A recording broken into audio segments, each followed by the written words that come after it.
Hi, welcome back to D&TLEMONADE. I am Tammy, your host, and here's your host, Dana. Yes. What she says. Serving up the bitter and the sweet about relationships, the church, family, gender wars, and any other hot topics that we want to talk about. Just remember, when life gives you lemons, make lemonade. Today's topic we started today is on the decline of the family. All right. So this part one, this part two of part one that we didn't answer some of the questions for because we didn't go over specifically what decline of family was, right? Yeah. So we got to make sure we cover that, and then hopefully today we should finish this part today, and then we move to something else. Okay? Yeah. Everybody who's tuning in, I just want to personally say thank you all. When we did part one, we had like a lot of people reach out to us. So first of all, we want to say thank you. And please subscribe to my channel on YouTube. We can't stress that enough because we're going to try to keep this going. We're going to try to build more often, at least minimum at 2 times a week as we want to shoot for, okay? So we're going to talk about the decline of the family. And we talked about it last time. And like I said, just thank you for once again for tuning in with us. And, this day and time, especially now, since it's the holiday season of Christmas and families getting together. And, I personally can't stress enough the importance of the family, because I believe in, before anything, of course, it's God, family. I believe God first and then family. So I just know that with having family and all that you do to make sure that's tight and make sure that's, the thing you have is very important. First and foremost, before God, and also as you as a person, it's good to have your family together so you can hopefully have that same pattern going in your children's children, So that's why we talk about certain topics and know that. So go ahead and, I know you have things you want to stress about what caused declines. So you go ahead, honey. Mm-hmm. Well, there's some things that I was thinking about. Some things that cause the decline are, I think that entertainment is reprogramming us to what the family is defined as. It's reprogramming us away from our creator's definition of family.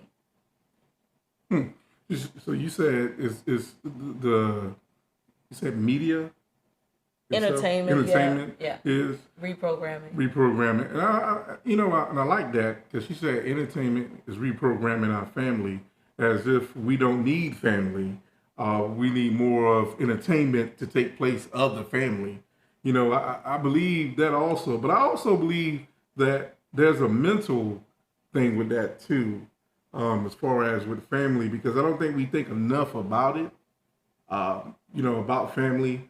But some of us we do, but we don't believe the importance of family, because in our generation and time, I believe that what happened was families before our parents, whatever, maybe they didn't take family as serious. Maybe they learned that from their family members before then, or they could have had it, but it was a turn somewhere where there was a form of some type of dysfunction or disconnect came in to where they say, well, we don't need to be about family. Let's get into entertainment. Let's work. Let's have these jobs and careers. Let's be successful. But I don't believe that success is just depending on how much money you make. How do you feel about that? Well, I really want to go back to the point of why I said what I said. Go ahead. Entertainment is reprogramming us. So the entertainment that we're watching is programming us. Oh, okay. Reprogramming us. When we see images on TV and we see TV shows, whatever you're watching on Netflix, they redefine the family for you to reprogram you to what the family is, whatever their idea of the family is. And with that being said, I think that, family now is not the original form. It's not the mother and father and the children. It is, it's whoever they want it to be. So now it's going to be, people are going to be like, well, my dad is my dog. Okay. My dog is my dad. It's funny. It's whatever you want it to be. You're right. We live in times just like that, y'all. Who would ever imagine that? I would never think that, but you are so right. that you know, people do, you know, they kind of undervalue what's in front of them with parents, and you know, they take those things and have replicas of it. So go ahead, you have something to say about that? Because like I said, that like I said, that totally creates a dysfunctional family too, which causes decline. And she said entertainment, which, you know, of course, like I was saying, media is involved, because that's what we see in our eye gates and even in our ear gates now, that you know, it separates us from, you know, it puts a blinder on us to see what's important, you know, and it definitely has done that, because now it's like we can't live without a cell phone, we can't live without computers, we can't live without watching TV. We're looking for, you know, we're looking for people on TV to tell us, give us pointers about our family, about our loved ones. You know, we look at all that, you know, but I want to say it's definitely a mental block there, a mental issue that sometimes you got to take a step back and say, you know what am I really thinking? What is really teaching me about my family? What is really keeping me grounded? Because what's keeping you grounded may not be keeping you grounded. It may have you flying off somewhere else. So And to add to what you're saying, because we are broken inside, we are letting artificial intelligence and entertainment sell us lies. It's easy to be lied to when you're already broken. When you already got a place that you're broken at, you're waiting for the next thing for somebody to tell you it's going to get better. But they lie to you to tell you it's going to get better. That's right. They don't tell you the truth. They don't tell you to fix the broken place within you. They just want you to believe the lies. And we just sit there and we just believe it. Yeah, and you know, that decline, the lies definitely decline your whole family. It's been set before us like never before this day and time. You know, of course, the Bible, like I said, I want to come and preach to you, but you know, the Bible talks about, you know, people becoming lovers of themselves. And in this day and time, in family, if you don't know what you bring to, you know, as a family, as a couple, and you're married, you have kids, if you don't understand what you bring, you know, you can tend to care more about yourself more than those who are around you. And it has a lot to do with pride.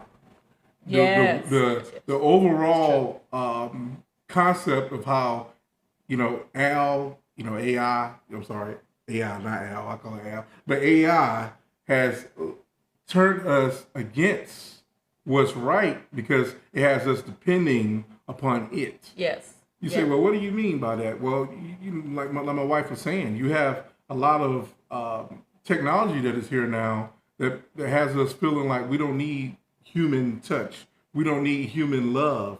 We don't need that. We don't need those type of love things. We don't even have to have love language no more. It's seductive. It's very seductive. It's very seductive. You're right. It's like the apple all over again. Yep. You know, it's just like, let's bite this apple again. Yep. You know, but people don't see it like that. They just think, oh, well, it's life and it's great. It's great technology. Oh, my God, it's so wonderful. See how things are changing. Oh, we progressed. You know, progress is necessary.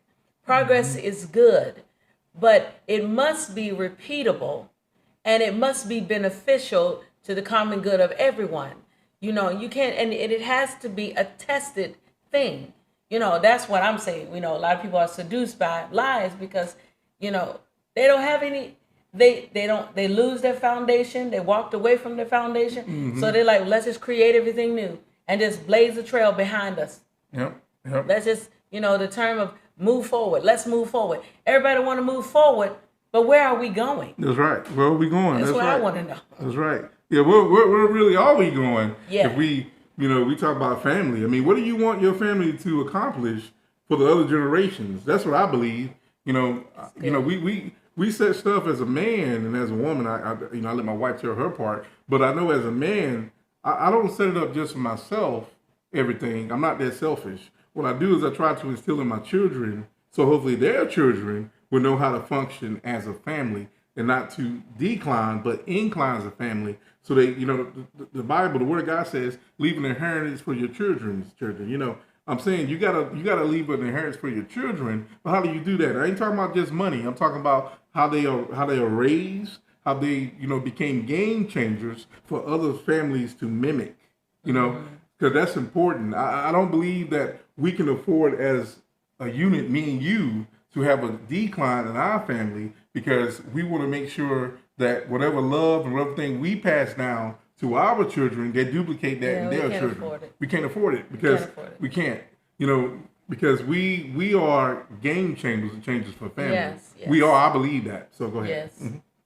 No, I agree. I agree. Definitely. So with that being said, I just want to say also that, in order for families to incline, it's important that you do have God first.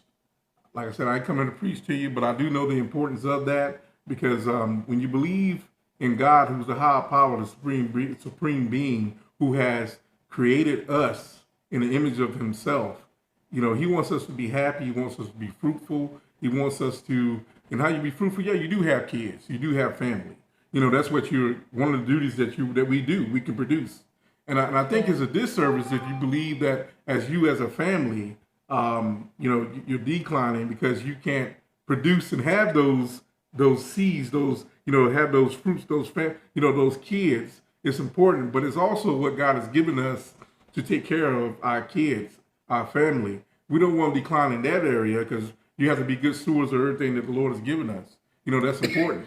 I think a lot of times people, when we see family, we don't sit back and really admire or really, take in what God has given us with family. We take it for granted a lot of times because we get so busy. Like I said, like she was saying, also that with the entertainment, with AI, with the mental blocks that we have, that I was saying, those things come in, which also produces some type of abusiveness, some type of perfectionism, because some families, you say, well, I don't know why this came to the family, but if you look in your family tree, look at your history of your generation, certain things has been passed down, and you wondering why certain things are happening now. And it was never addressed, and that causes an even more decline of the family. That's right. We just don't address issues, and it's declining more and more. That's right.